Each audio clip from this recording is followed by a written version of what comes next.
our primate, our leader in the church, the Archbishop Hovnan Derderian.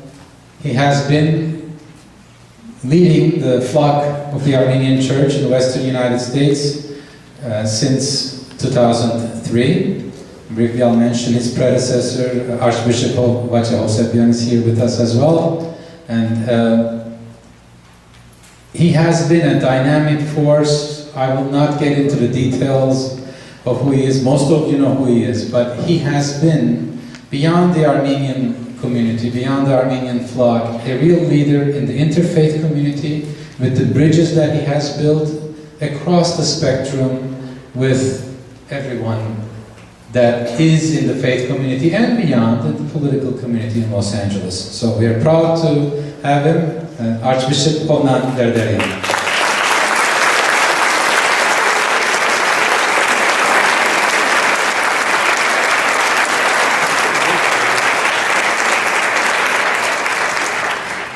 May I kindly invite you all for a moment of silence, please, if you may rise for a second, to honor the memory of the victims of genocide and Holocaust.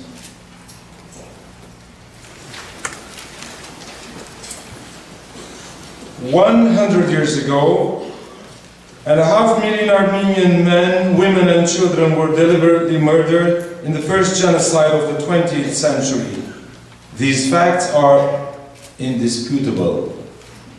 These are the words of Congressman Adam Schiff, a unique and most respected personality who has been in the heart of our community members, who for us, for Armenians, have been the voice of justice wherever and whenever in the capital city of our nation, in our community gatherings. He has been the greatest advocate of the Armenian genocide, has reached out to all that the Armenian genocide is not forgotten,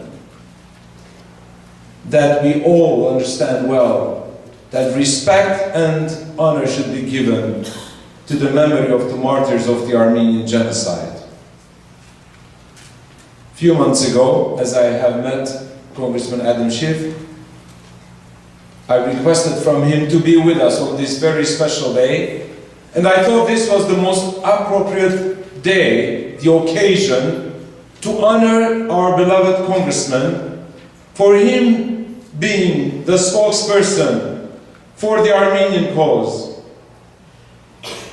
for not only reawakening in the heart of our children that vision and zeal to honor the martyrs of the Armenian genocide, but also to send out a message, a clear message to the world that genocide should never repeat again. I now have the honor to invite our beloved congressman to make a presentation, a gift on behalf of the Diocese, the Armenian community, as a token of our appreciation and gratitude for what you have done, our beloved congressman. You have truly touched the hearts and the souls of the members of this community. The respect and the honor that you have shown and reflected in your word, in your actions for our people. A people risen from the ashes that has been exceptional. No words can make justice to the love and the honor that you have rendered to us. In the context of the centennial commemorative events, when we celebrate life, we also want to extend our gratitude to those who have certainly deepened in our hearts respect for all genocides. Congressman Adam Schiff.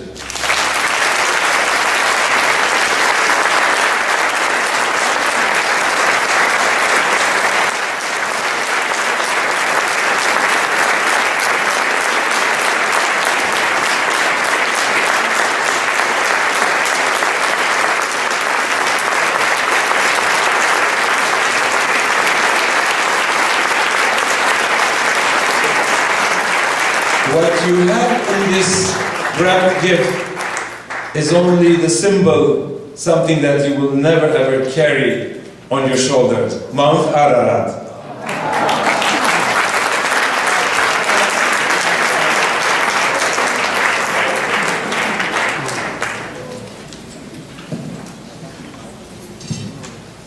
Serpasan, Consul General, ladies and gentlemen, thank you so much for inviting me today, and Serpasan, thank you for this beautiful gift and more importantly, your beautiful words.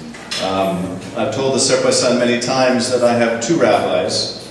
I have the rabbi that will perform the bar mitzvah of my son in November, and I have my Armenian rabbi, the Serpasan Derderian.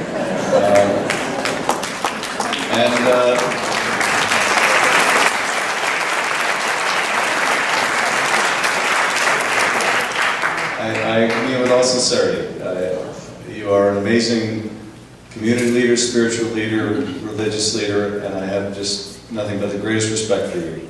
And it's a pleasure always to be in your company. As it is the broader Armenian community, it is really a treat to be with you tonight. As I was listening to Professor Hovannisian and Dr. Smith, I was reminded of many things. I was born in 1960. That was 15 years after the end of the Holocaust. And as a child, even though I was taught about the Holocaust, it always seemed to me to be ancient history. When you're a child, 15 years seems like an eternity. Now, I have realized, as I've gotten older, just how short 15 years is. And it is striking to me just how contemporary the evil of the Holocaust was when I was a child. It was a mere 15 years earlier. The distance between my birth and the end of the Holocaust is the same as between my election to Congress 15 years ago and today. It was that contemporary.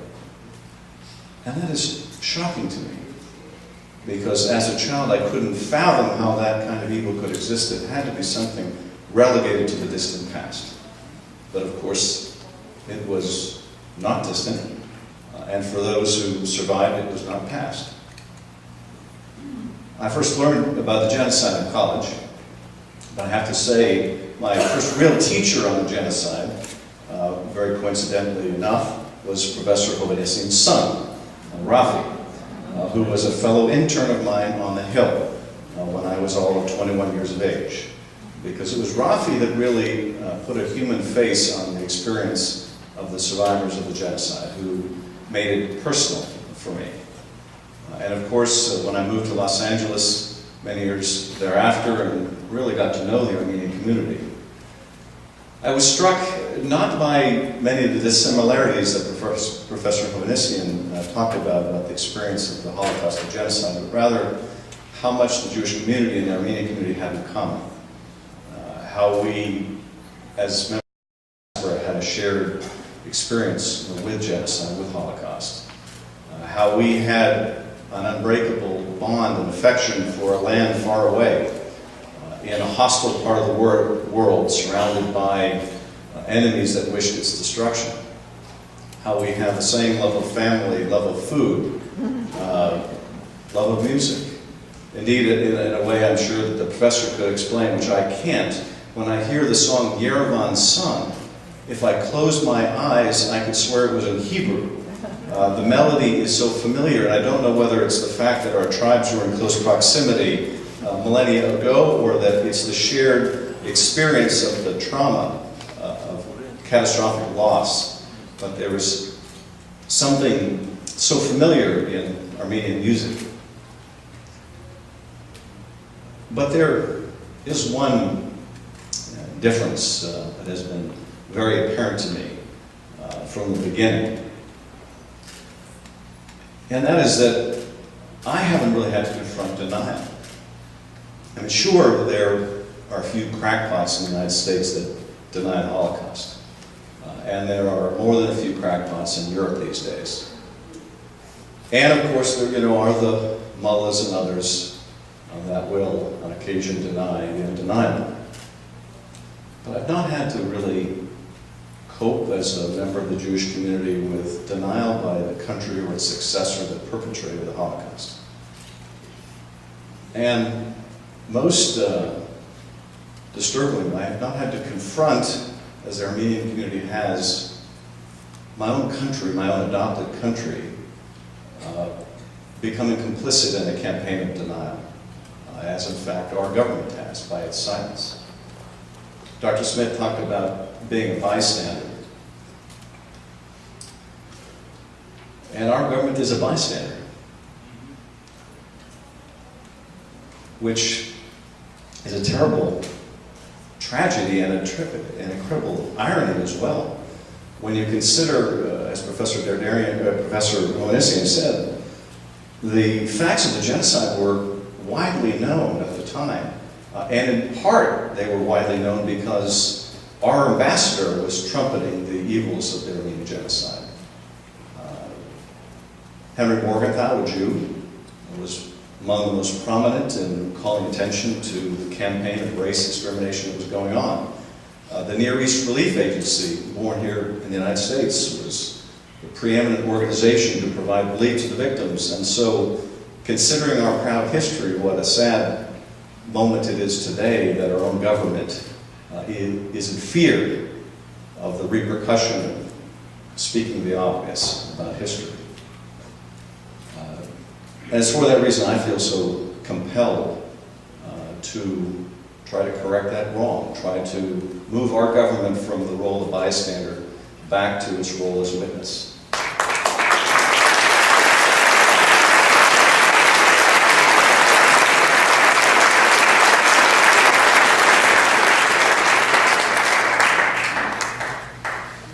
Just end with this. Several years ago, I was at a birthday party for a genocide survivor. He, I think, was about 104, 105 years old. It was here in Glendale. And he, through his son, who was in his late 70s, told me about how after he survived, he ended up in Baghdad. And during the 1940s, there were pogroms against the Jews in Iraq.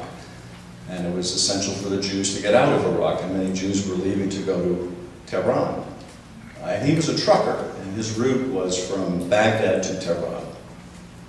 And members of the Jewish community would come to him, he knew them well, and they would ask him to smuggle their valuables out of the country because they were being forced to leave the country without anything. And he would do it. And his son would say, Father, why are you doing this? If they catch you, they'll kill you. And the survivor explained that I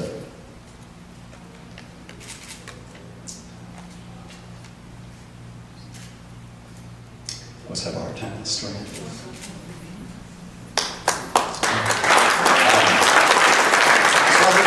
He explained that these Jewish people were his friends. They were good people. And this was his duty. It was his duty. And the survivor told me that he thought that what I was doing for his people was God's way of thanking him.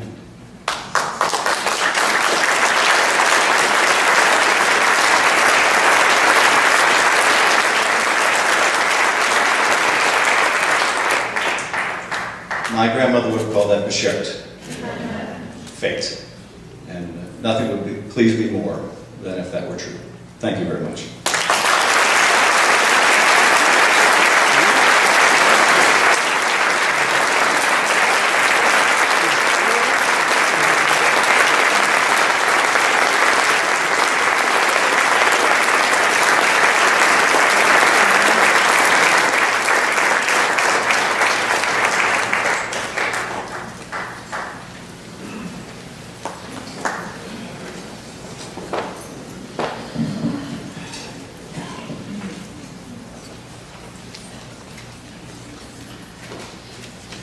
Congressman Schiff, thank you. Thank you for being beyond our friend, being our brother. And thank you. The next on the agenda is a special dance performance